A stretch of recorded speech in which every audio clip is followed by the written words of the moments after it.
Today's Trainer Education webinar, Employee Engagement as a Competitive Strategy, hosted by HRDQ and presented by Sharon Gazda. Today's webinar will last approximately an hour.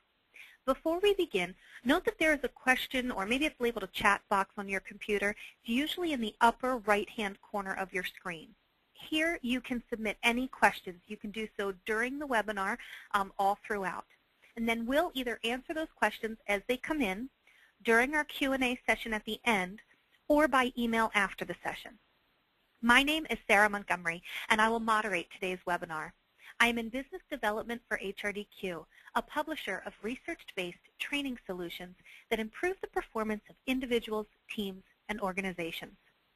Today's presenter is Sharon Gazda, the founder and president of Edizen, a certified women-owned consulting firm. Sharon is an accomplished professional with more than 20 years of experience in executive coaching, leadership training, human resources, and strategic planning.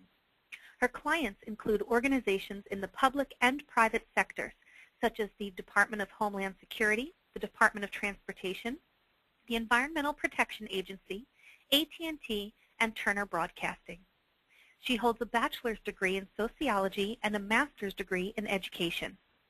She is a graduate of the Coaching Training Institute and has earned the designation of Professional Coach Certification by the International Coaching Federation. In addition, she serves as a certified mediator and an adjunct professor at Elms College. Welcome, and thank you for joining us today, Sharon. Oh, thank you. My pleasure, and welcome to all of you. And I so appreciate you taking the time to join me on this journey to think about engagement, employee engagement. It's been a passion of mine for a long time, and I think that just the fact that you've signed up for this webinar means that maybe you have an interest in learning more about your own engagement or what you can possibly do to increase engagement at your organization. So welcome. I'm glad you're here. So today, let's see, moving my slide. Oh, my slide is not moving. Hold on.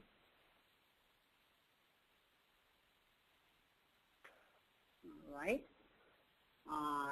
Sarah, can you help me out a little bit here? Yes, I can. Is it not moving at all? It is not moving to the next one. All right. Go ahead and on the right-hand side, do you see where there's probably a pause button to pause your screen? Yes. Go ahead and pause your screen. Yes. Now go ahead and close your PowerPoint. Let's see if this will work. You're going to just take it out of slideshow mode. All right. And then you're going to bring it back up again. Here we go. I think we're Okay. moving now. Let's hope we're moving and grooving. I apologize to the audience here. No problem. Now you're going to want to unpause your screen. So show your screen again. All right. So I'm good. Yes. I'm unpaused. Okay. All right. Let's try to apologize for that glitch. So today, what are we going to talk about today? The first thing is we're really going to talk about what is this thing called employee engagement. Is it really just a buzzword? Does it really exist? So we'll delve into what is the real definition of employee engagement, which keeps growing all the time. Sharon, I'm going to interrupt you again. Sharon, yes. Sorry. I'm going to interrupt you again because on my side, and I believe on our audience side, it has not moved to your second slide yet. So all right. I should be on the slide that says today's discussion? Nope, and you're not. So what we're going to do is we're going to I'm going to move your slides for you. Okay. Okay. I'm fine with that. Thank you. So we're on the slide that says today's discussion. We will be in just 1 second. Let me pull it up here for you. So we're going to go ahead and, yes, I do.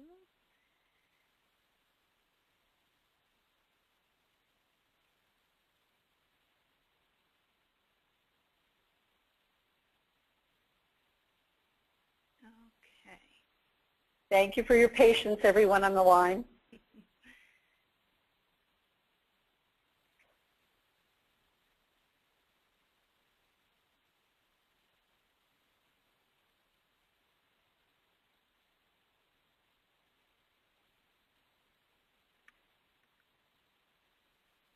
And let's see.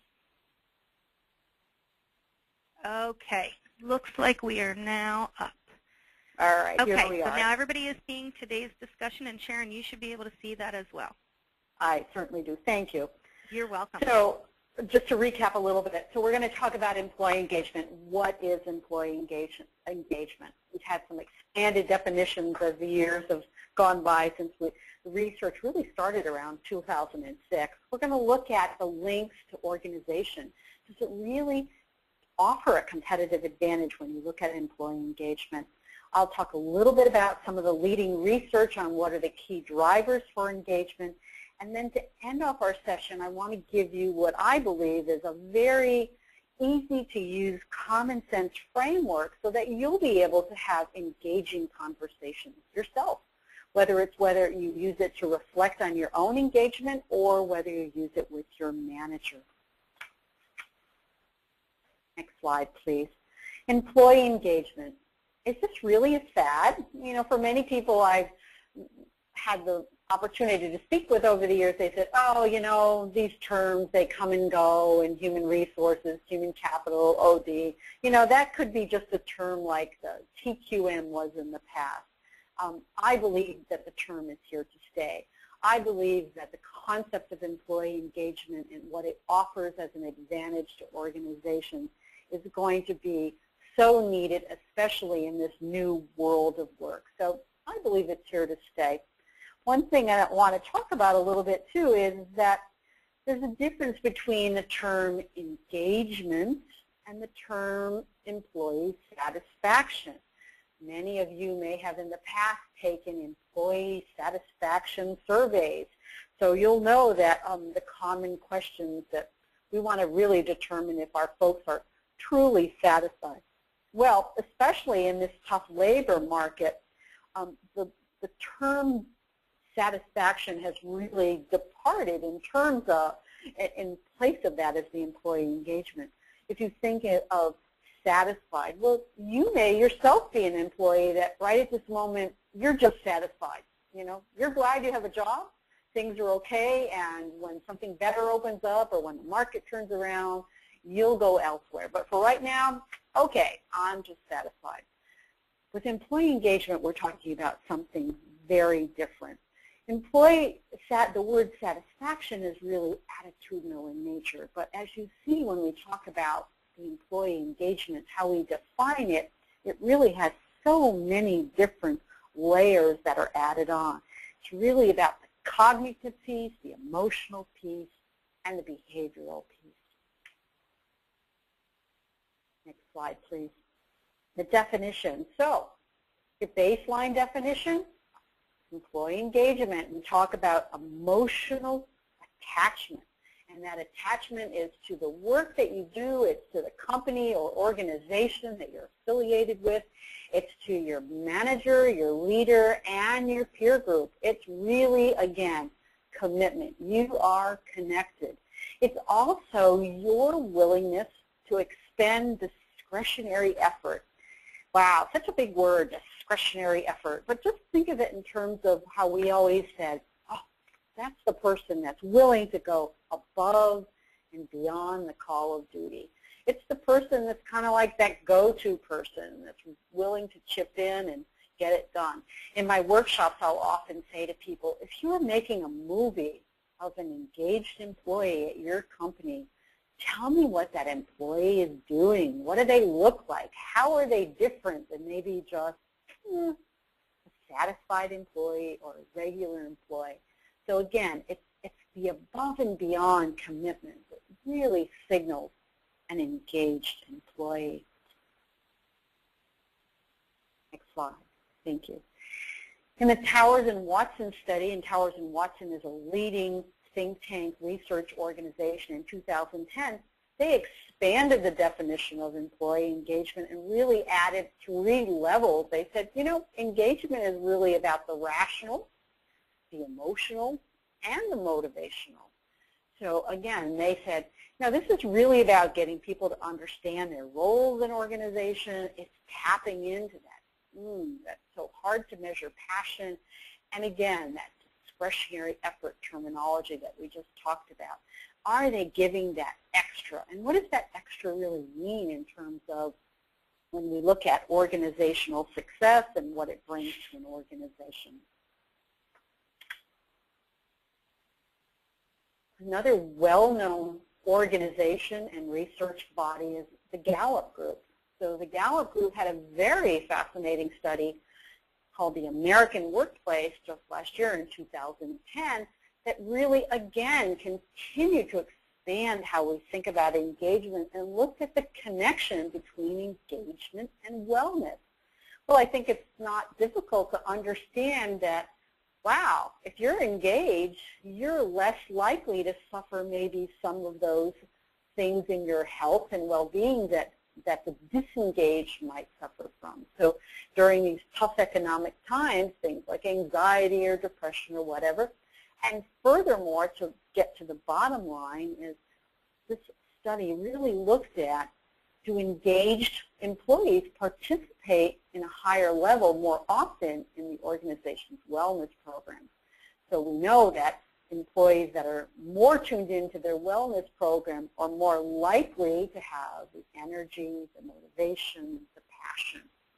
All those all mixed into one, as they say.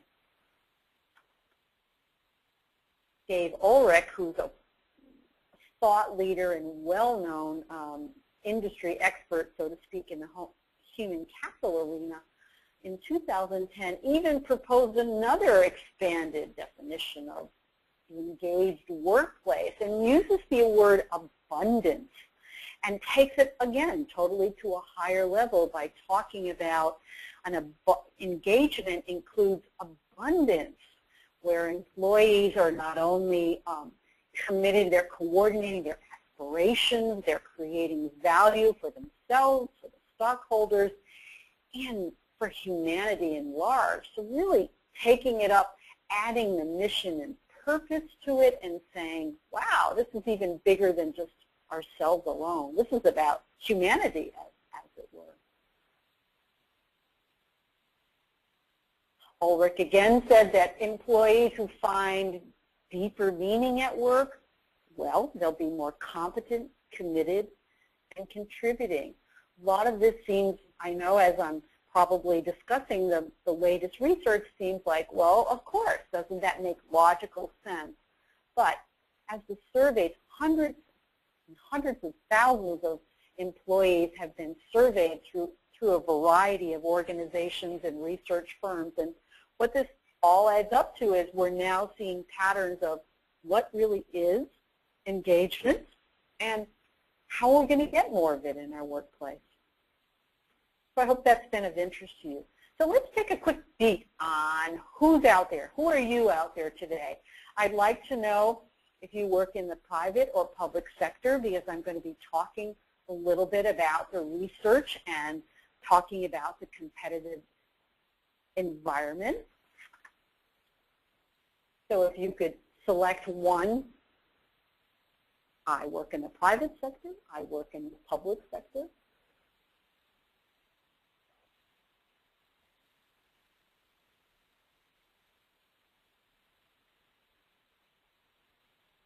Ah, very good. Very interesting. So we're pretty much almost split in the middle. Great, that's wonderful. So I can incorporate that in some of my discussion. Thank you for answering that. So our next question, a little bit more, let's ask you, right? I am a leader or an individual contributor. And again, we want to see in terms of engagement. Sharon, we're going to jump to the next one here. To the next level one. of engagement. My level of engagement. Because the That's right. the system is stuck there. So okay, there it is. So okay. let's go to the next one. My level of engagement is, all right, be honest. This is for your eyes only and for my eyes only. Select one. Would you say that you are highly engaged? You're engaged, you're somewhat engaged, or right at this moment, you're disengaged? Great. We have some really instant response on this, which always leads me to believe people always know what their status is when it comes to engagement. Oh, that's great.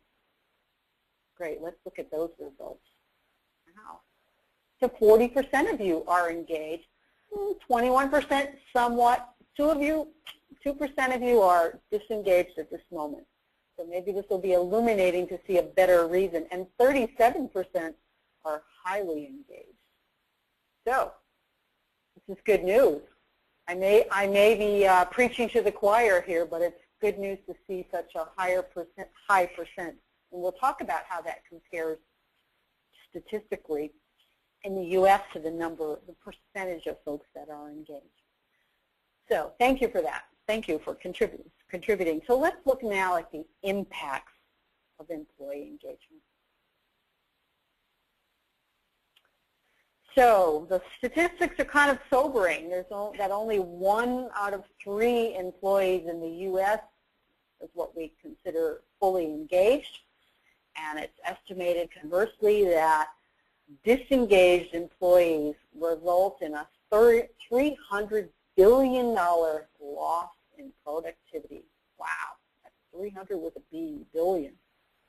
Not surprising. And engaged workers, so those who in surveys and studies indicate, like yourself, the 37% of you and the 40%, so the 77% of you on our audience today, that you spend a higher proportion of your time, your work time, being productive than your counterparts. So we have a highly productive group on the call as well. So, and I think, again, in some ways this is common sense. Some of the folks, or all of the folks that are highly engaged, are going to be more focused. They're going to be more tuned in, and they're going to be working on their mission and what they're supposed to be doing, versus employees who are disengaged, who might use their time in other ways. We won't speculate as to what those other ways are, of course, but in other ways. And it's also interesting to see that in the statistics that people in positions of power and authority tend to have higher level engagement. Again, not surprising. Newer employees, younger employees have less control over their environment. They may have a lower level of employee engagement. So the Gallup organization looked at, and again, I'm sure most of you are familiar with Gallup in 2009, and they looked at 9 business outcomes that have significant links to employee engagement. Take a look at that list. Again, pretty outstanding. They compared, the way they did this is they compared the results of companies who were in that top half of employee engagement statistically to those who were in the bottom half, and they looked at across the business units, and they said, how can we compare these two? So a 12% difference in customer loyalty from those companies that were in the top half of employee engagement versus the lower half statistically. 16% percentage difference in profitability. Let's just look quickly down the list.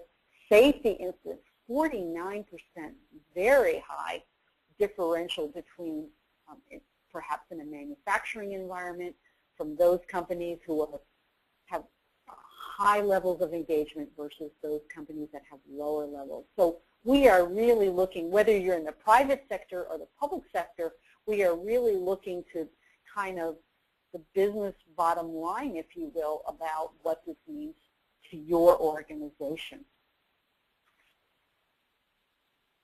In the public sector, for those of you that are in the public sector as well, the overarching research that's been recently done was by the U.S. Merit Systems Protection Board in 2009, which showed a huge correlation between the scores of employee engagement and some of those outcomes in agencies.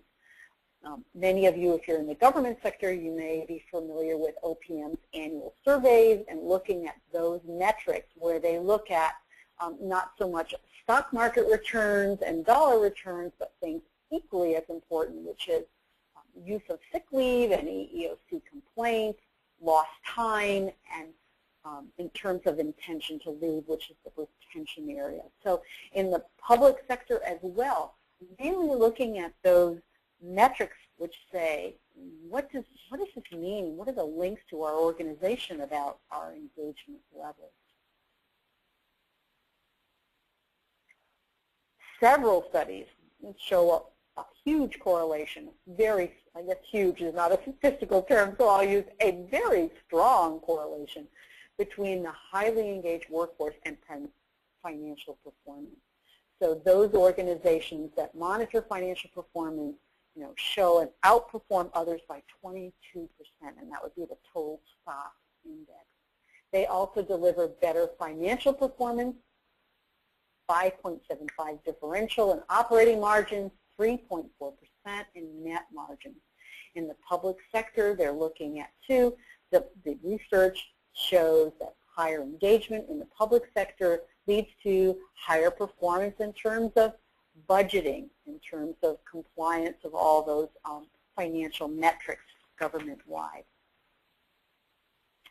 So, if we look at all the research, how do we cull that down and say, well, what really are the drivers of engagement? Well, if you take all the research and put it all together in a big bucket, so to speak, there pretty consistently are 8 themes or 8 drivers, which you see listed on your screen. Some of them immediately you might have thought of: trust and integrity, the nature of one's job, the relationship you have with the manager, how you feel about the organization, the kind of connection that you think there is between your own performance and the company's performance, the positive relationships that you have with your team members and your peer group, and whether employees believe that there's opportunity for them to develop and grow their career in their workplace. So there are major 8 themes. I'm going to take away a few of these themes and ask you, if we take away 3 of these themes, I want to ask you right now, of the 5 that are up on your screen right now, which one do you think, which driver do you think is consistently rated, regardless of the research in this study, as the top driver of employee engagement? Take a minute and weigh in on what you think.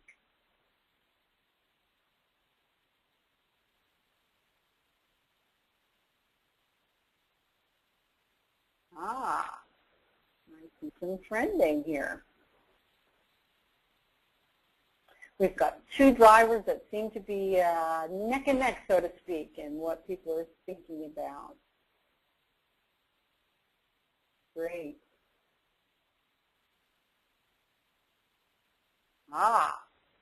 Well, as I might imagine from such a highly engaged audience, yes, 49% of you picked the correct choice, which is the personal relationship with one's manager or leader.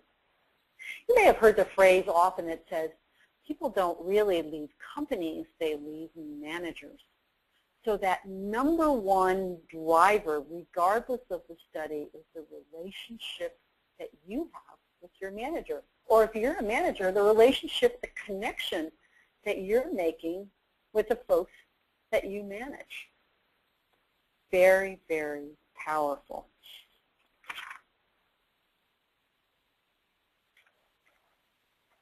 So let's move forward to engagement questions for the engagement framework. So the relationship with your manager. So here's what we did at Edizen. We took the research, and we're in the business of taking the research and helping people have practical, easy-to-use tools, because research is great, but when it comes down to the day-to-day, how do I help my employees have a better connection with me if I'm the manager? And if I'm an employee, how do I understand the concept of engagement and help myself to be more engaged? So we took the research. We realized that if relationship with one's manager is the number 1 driver, then we know that relationships, they need connection, especially in this world today where we're all about connectivity. Actually, managers, I like to think of them as little nodes and hubs of connectivity. So if you have a relationship with your manager, what do you need? We believe you need conversation. We believe that conversations help connect people. I can't even tell you how often I work with senior managers or mid-level managers, and they'll say to me, Sharon, I communicate all the time. I'm always communicating with my people. Just look at my inbox. I have 300 emails today. And I'll say, well, but are those really connections? Those might maybe more communications or updates or project timelines, but are you really having conversations with people about what matters to them? So we're going to take the drivers of engagement, and what we have done is put it together in a framework that will allow you to reflect on your own engagement, or if you're a manager, to make it easier for you to have a conversation about what matters to that employee. So 4 basic questions, and these questions are in alignment with our levels that I'm going to be talking about shortly. The first one, how am I a part of this organization and how do I fit into the whole? One of the key drivers that we know is that people need to feel part of something bigger. It's almost like you need to be a puzzle piece to the whole. How do I know how I'm a part of this larger organization? Question 2, does my leader or manager know what's important to me in the workplace? And also, if I'm the employee, do I know what's important to my leader or my manager in the workplace? Great basis of a conversation. Third question, do I have connections and positive relationships with others at work? Think back to the last time you took a survey on employee engagement. There might be some question related to, do you have a friend at work? Do you have people at work that you really connect with? We know that both in business and employee engagement terms that it's so important to have that not only camaraderie, but that personal connection with other people besides your manager. And the last question, does my manager, leader, do they really know my strengths and capabilities? Answering this question will allow you to say, what am I bringing to my work every day? And what do I need to bring more of into my job in order to be fully engaged?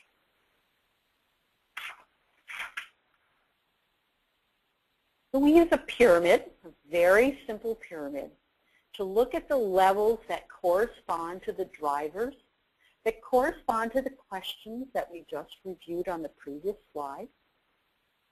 At the base of this pyramid, you'll see foundation, where we talk about the perspective of the organization. Having a conversation that allows you to discuss the employee, your perspective of what your organization is all about. In level 2, the environment. Does your manager know what's really important to you in your work environment? And do you know what's important to them? The third, relationships. What does it take to build positive work relationships? What are some of the factors that go into determining how you go about not only meeting people, but forming connections and working with them collaboratively? Level 4, strengths. There's a wonderful body of work out there called the Strengths Finder and all that, and most organizations today have competencies both in the private sector and the public sector.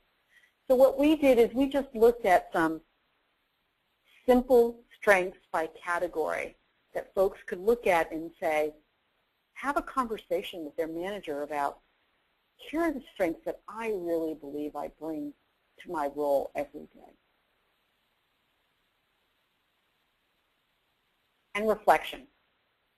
We know that the best leaders and the most engaged employees have reflection, which means they work in partnership with another person to really think about, how am I engaged? When am I disengaged? How could I be more engaged? So we look at it as a two-way street. What do I need to do next? How can my manager help me? How can I help myself to become more engaged? So let's start out with the foundation level. This is that very base of the pyramid. And the foundation level has three different pieces to it. And the first is mission.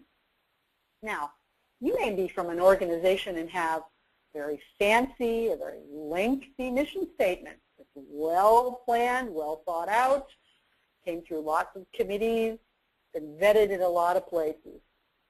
That's great. But even if you don't have a mission statement, even if you don't have it handy on a card or a cup or whatever, we really want to ask, as you understand it, what is your organization supposed to be doing? And then, so how does your role support what the organization is supposed to be doing? So looking at your perspective of your world of work and the organization that you belong to.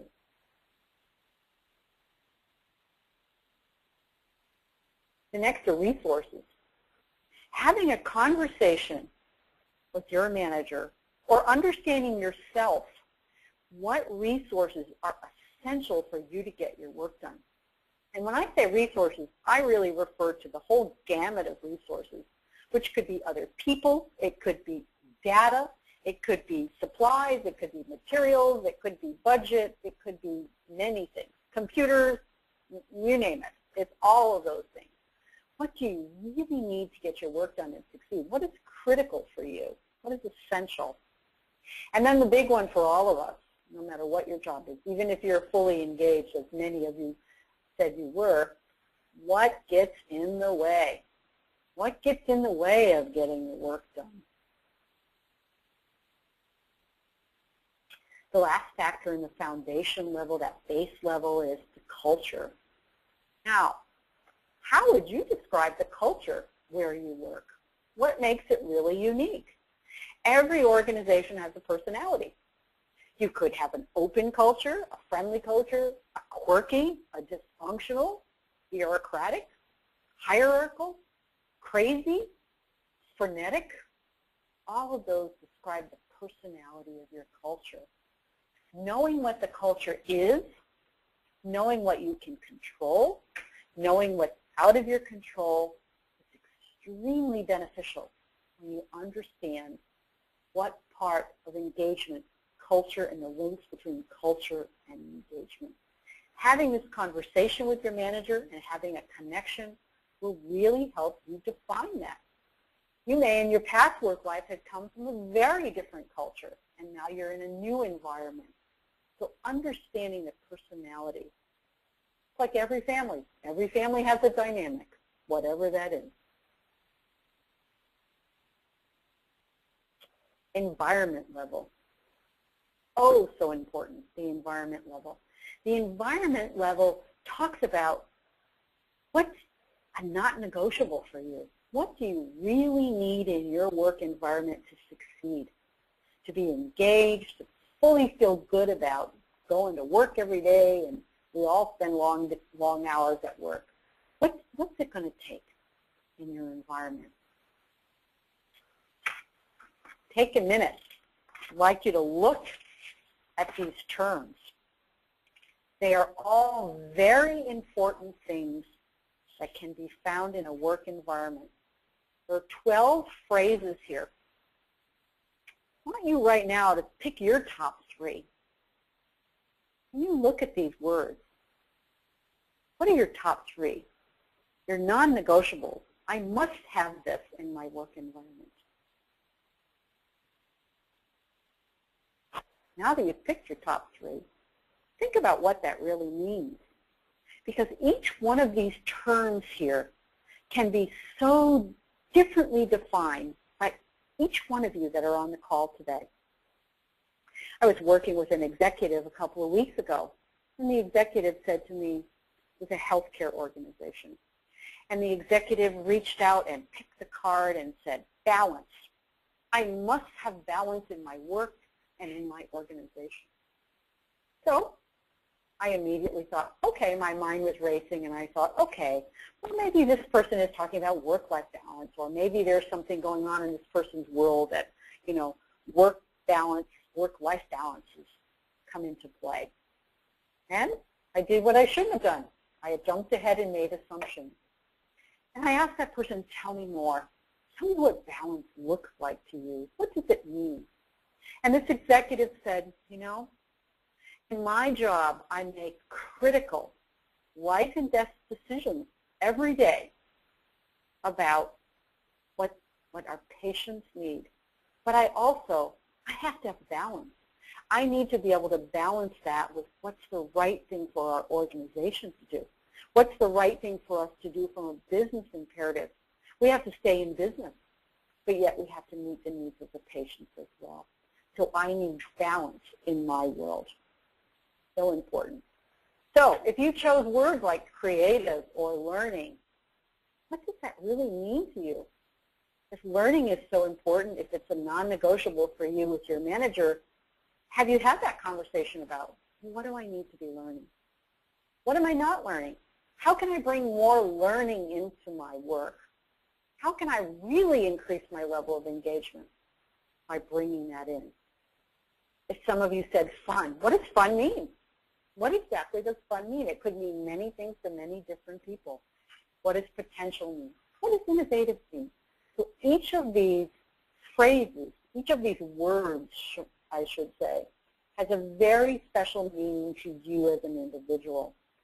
Your leader, your manager needs to understand what's important to you in the work environment because you're very different than everyone else.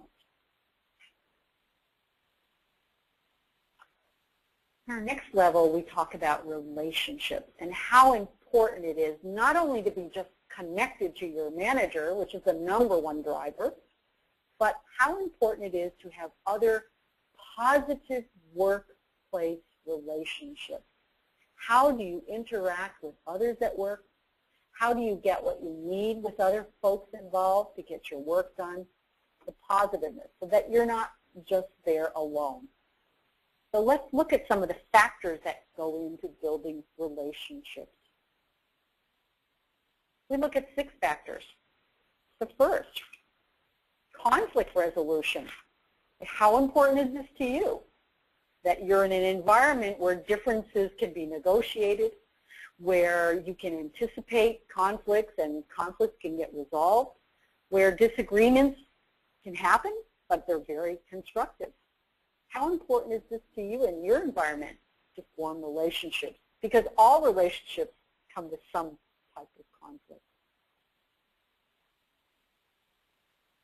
Communication, a given almost. But how important is communication in your organization, in your role, in your job? Are you able to clarify? Are you able to get and give feedback to other folks? Are you able to write and communicate in clear, organized way with different audiences? All of these, if you want to have a relationship, a positive work relationship with someone else, then communication is key. Collaboration. Maybe in your work environment, collaboration is very rewarded, highly regarded, and needed. And maybe it's not. So how do you use collaboration? If collaboration doesn't exist in your environment, is that potentially a reason why your engagement may be decreased? How do you share knowledge and your expertise with other people? Coaching and mentoring. Again, do you have an opportunity to contribute to everyone else's growth as well? Do you have someone that you can count on to watch your growth and to be a partner with you as you try to achieve your potential? How important is coaching and mentoring to you? Again, having this conversation either as reflection for yourself or with someone who works with you. So important to know how important, again, that is. Respecting differences. Are you in a culture, are you in an organization that looks at all different ways of being, all different ways of doing things, a culture that's inclusive, where your individual differences are valued? I have one client that said to me, you know, I'm really quirky and I do things differently. I work in an organization that fully supports my quirkiness. Isn't that amazing? So really, are you able to form relationships by respecting differences within your organization? Teamwork. How important is teamwork to you? Do you like the opportunity to be a part of a team? Are you able to facilitate cooperation among other folks?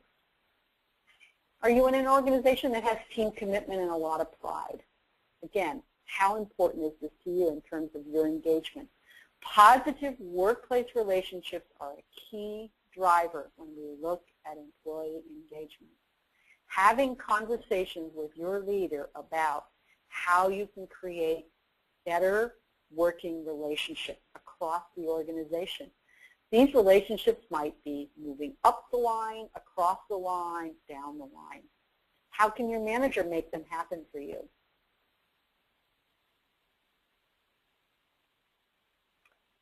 And our last level that we're going to discuss today is strengths. Many of you may be familiar with the Strengths Finder movement. It's a tremendous body of work that looks at why it's so important to use our strengths each and every day, or at least some of them. And how do we know what our strengths are? There's assessments that are out there. It's just a wonderful body of work.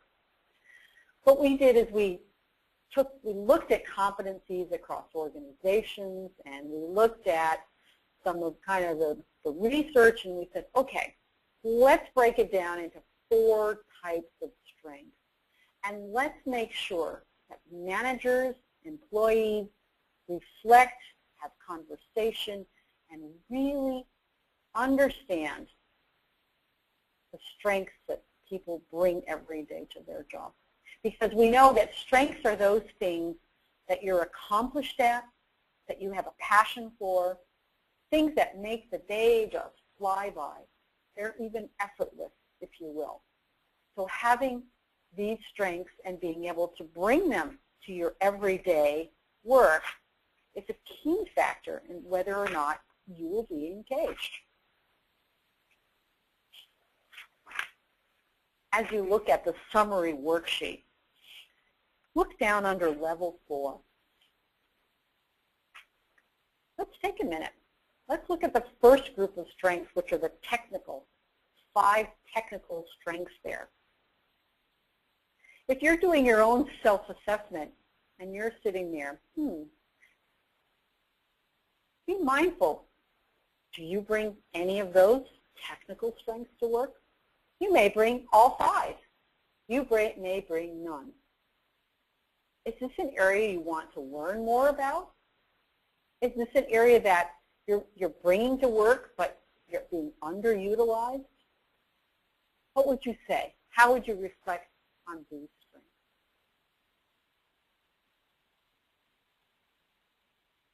Category 2. Let's look at the bigger picture strength. So how would you say you make decisions, you make changes effortlessly, you're able to share your knowledge, you're a creative thinker? Are these strengths that you bring to your work and your role? Or do you need to bring more of that into your role, that you're good at it, but it's just not being utilized? It's just that blossoming potential inside you that hasn't come out yet or hasn't been allowed to come out in the role you're in. This is conversation, engagement conversation for you and your manager. The next one, getting results. Are you the hands-on, get it done, check off list? I really am engaged when I'm all about checking off the boxes and really moving forward. Am I producing, influencing, teaming, solving problems, customer focus, planning? Do I have organizational savvy?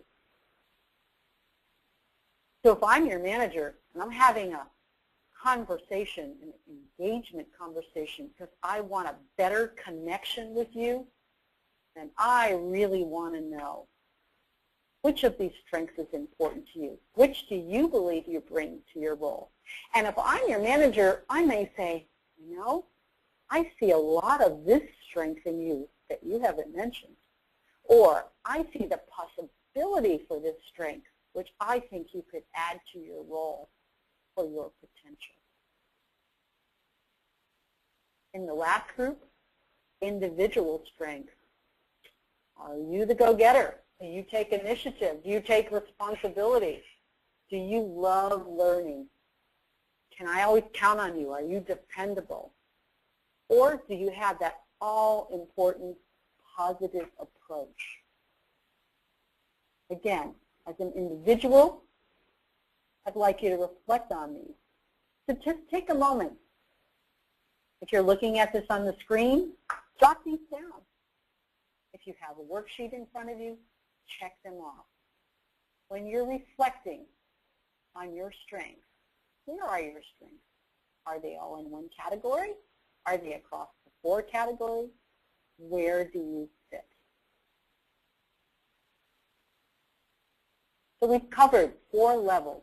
We've covered a 4-level framework that went back to those essential questions that we asked earlier. On level 1, we talked about the organization. How do you fit in? How are you a part of that big whole organization? No matter if you work at a 4-employee company or a 4,000 or 40,000 person organization, how do you fit in? In level 2, in the environment, we asked, well, what's important to you in your environment? What has to be in that environment for you to thrive and excel? What needs to be there? And does your manager know that?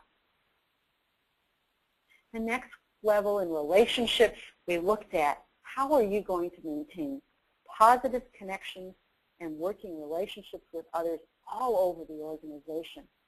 It may be that you need help to be more visible or more connected in order to fully be engaged and to get your work done. Having a conversation about the quality and the kinds of relationships you have in the organization is so essential. It's a key driver and, again, is linked to the connectedness with your manager. And the last level, level 4, does your leader know your strengths and capabilities? Are you able to use some of those strengths and capabilities every day? Are there some that you could bring into your work? And what would that look like? How would we define those strengths? How would we add them to be more fully engaged? I hope that this has been helpful in looking at a framework. It's extremely useful in terms of your own reflection and using for others. And now, let's follow up with some questions. Tell me what's on your mind. Let's talk about what's interesting to you in this framework, or what other information would be important for you to know. Great. Thank you very much, Sharon. Go ahead and keep sending in your questions. I do have a few here that have come in throughout your presentation, so we're going to go ahead and get right started. Our first one here comes from Bill, and Bill asks, what do you do if you personally are engaged, but the people around you are completely disengaged? Oh, wow. Well, thank you, Bill, for that question, and that's not uncommon, especially in this new world of work where, you know, there is a lot of discontentment going on. I think the first thing is that you have to really think about, are you going to listen to that? Are you going to engage and go down that path? Or are you going to, in some ways, hear the dissatisfaction of others, but be mindful of your own path and your own course? So I really urge you to think about how can I keep myself motivated? How can I keep myself engaged? You may try to help discern why others are disengaged, but I really think it's about setting your own path, knowing your own levels and what you personally need, and staying there.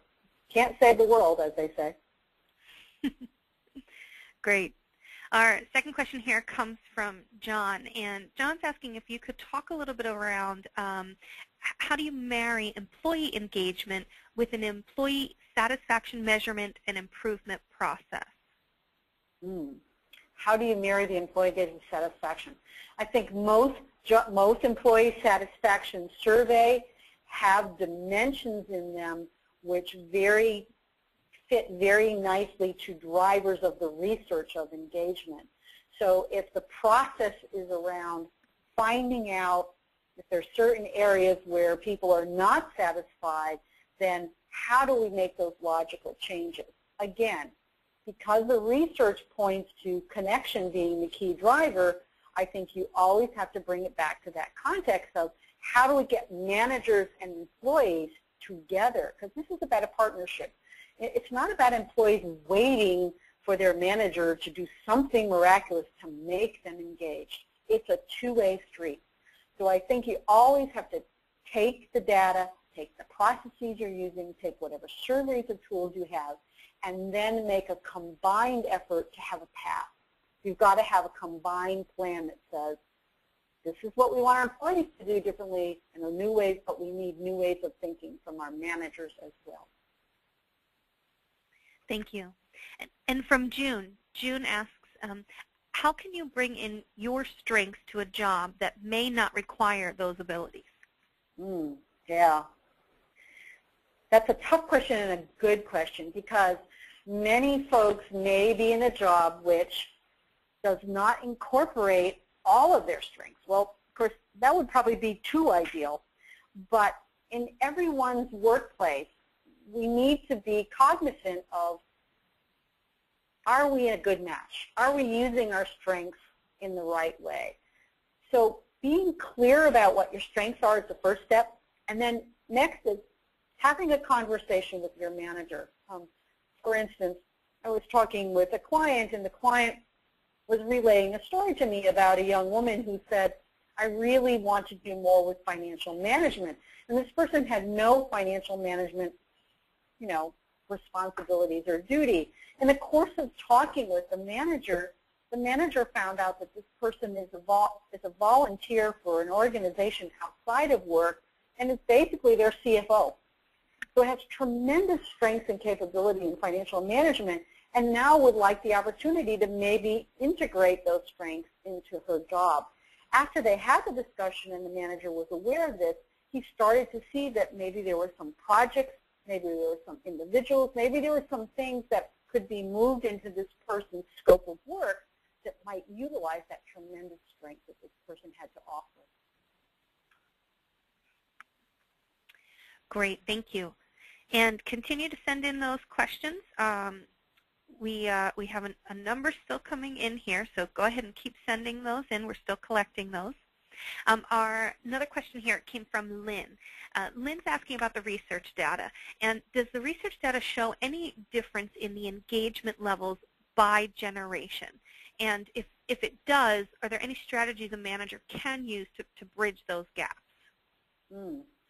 Well, Lynn, what we do know is the engagement levels tend to be higher with years of service, but the recent data has also shown that in the last 3 to 4 years, there's been a drop in the engagement levels of professionals. So, professionals, I think professionals being professional managers of that kind of professional level. So, I think with all the restructuring, with layoffs, and what's going on in the world of work, is maybe some of those folks who've been very comfortable in their world maybe have had some unanticipated changes, and that's caused a shift. So I think the advice is always the same, is that no matter what level someone is in an organization, to really build up, just as we described those levels, to look at the drivers and make sure to firm those up, so that if you're a brand new employee, make sure the needs of that brand new employee are being met. There are generational differences that we know, and again, that's not my field of expertise, but certainly I'm familiar with it, of the generation X, Y's, and Z's, and all of those. We have multiple generations in the workplace. So again, going back to look at not so much the level or the age, but the factors, the key drivers. Are they in place to allow that person to be engaged? Great. And Sharon, from Derek, he's specifically asking, from your experience, what have you found has maybe been the greatest roadblock to the optimal manager and associate kind of relationship that then might get in the way of that engagement? In my work in a variety of organizations, what I'm seeing is that the pace of today's workplace is that managers are spending more time managing and less time leading. So, you know, managing is about the doing, and leading is about the implementing and future. So I think one of the things is helping managers to understand the huge benefits to take the time to make the connection with employees, that sometimes slowing down a bit and refocusing will give you more sustainable productivity, sustainable engagement, and all of that. So I think to answer that question, it's time constraints that managers believe they have. But I know that we all have 24 hours in a day. I don't know if there's any of you out there that have more than 24 hours, please let me know. But we've all got 24 hours, so it's a matter of prioritizing for engagement and that connection. Great. Thank you very much. If we did not get a chance to answer your question, you will receive an emailed response directly with an answer from Sharon on your question. So go ahead and continue to send those in to us. And feel free, any additional questions or feedback that you have on today's webinar, feel free to continue to send those in as well. Great, and I would just like to thank you all for attending. Your time is valuable. I hope that I was able to provide you some, not only an overview of the research, but a solid framework to think about for yourself or for those conversations with your own manager. So thank you. Wonderful. And as an exclusive offer, you do receive free shipping on your Engage Connect at a Higher Level, the card system, and you can get that at HRDQstore.com. You do have a 30-day return policy, so you can try it risk-free, take a look at the full materials, and you'll see the coupon code there on your screen that you can use. We really appreciate your time today, and we hope you found today's webinar informative.